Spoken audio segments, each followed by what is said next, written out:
Good people YouTube, I'm the Watch Idiot, and it's time I talk about the Citizen Fujitsubo Challenge Diver, or the Barnacle as it's also called. Lots of names for the watch, but the main thing is that this watch on paper is perfect for me. I mean, it's a 41mm diver with 20mm lugs, and it's got a great on-the-fly micro adjustment clasp, and it is all titanium. Seiko doesn't have anything like this, but on paper and real life are two very, very different things. And this watch really showed me why it's so important to have longer term reviews by an actual owner, because it's been an absolute roller coaster for me. I loved it when it was first announced, but then I had a bad first in-person impression right afterwards. But then I bought it very recently, I fell in love with it, and then it wasn't exciting, and then I loved it again, and then it was a bit meh. So after rewriting my thoughts for this video like 3 or 4 times, I really do like this watch, and I hope I get some clarity after I go through all my thoughts in detail about this enigma of a watch and why the crystal actually might be my breaking point. Oh, but real quick, the beads of rice and then this 1450 bracelet on my SPB453 is from Uncle Straps, and he sent me over these bracelets, and I don't need to return them, but I've bought dozens and dozens of things, and I've talked about him on the channel many, many times. So anyways, let's just get into it.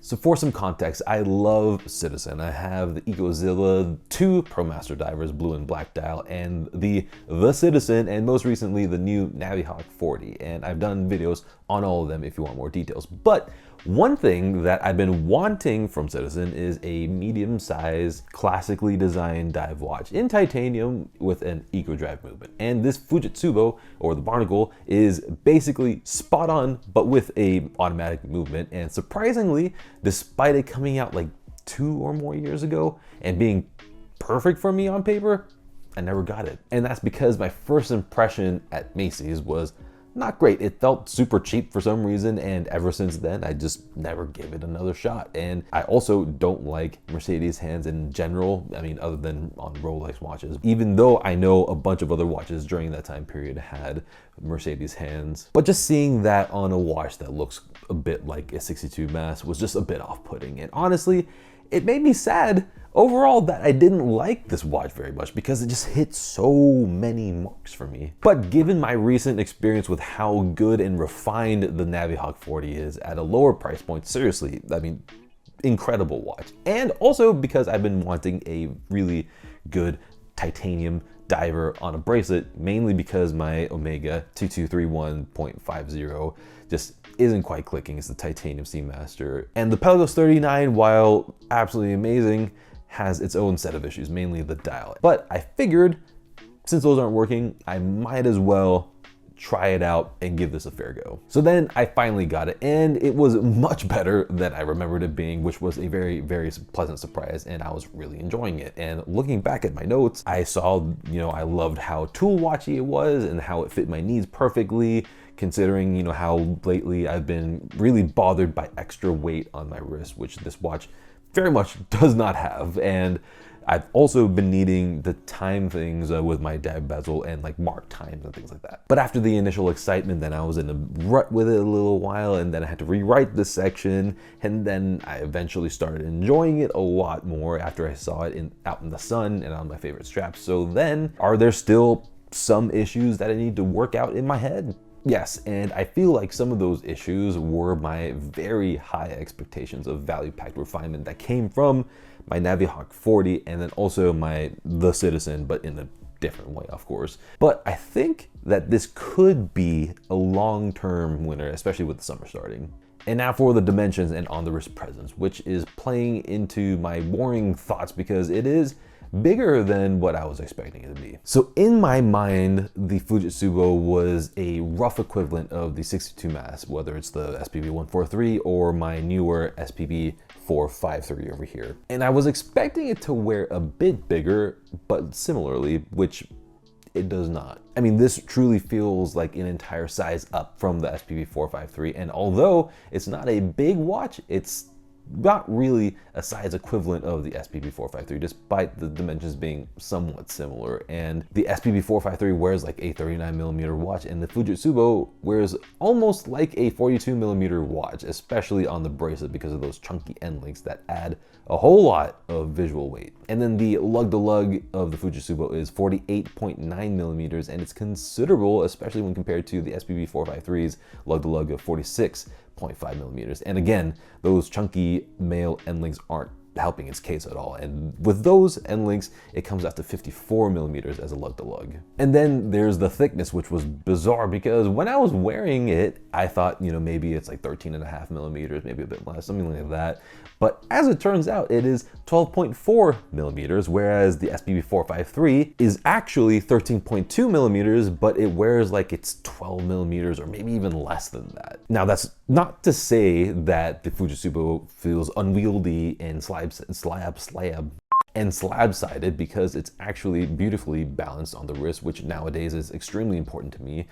You know, my threshold for top heaviness is getting smaller and smaller. And the balance is down to it being titanium, and because of the not so tapered but awesome bracelet/clasp that I'll get into. And when it's on a strap, it wears smaller overall, which is a nice surprise for me. So overall, this seems to be kind of the beefier, tool watchier cousin of the SPB453, sort of like a SPB453 Pro, if you will. But in terms of wearability, this thing is one of the most comfortable watches I've ever worn. I mean, it comes in at 106 grams, size for my 7.5-inch wrist, and all the surfaces touching my wrist are brushed, so it feels super smooth on it and it doesn't stick to my wrist, which is something that really bothers me. And finally, the movement in here is the Citizen 9051, which is a reliable movement, you know, no complaints other than the fact that, like other Citizen and Miyota movements, it has a unidirectional rotor, meaning that it only winds up in one direction, which isn't inherently bad, but every once in a while you do hear the rotor spinning away like crazy, and it kind of sounds like this.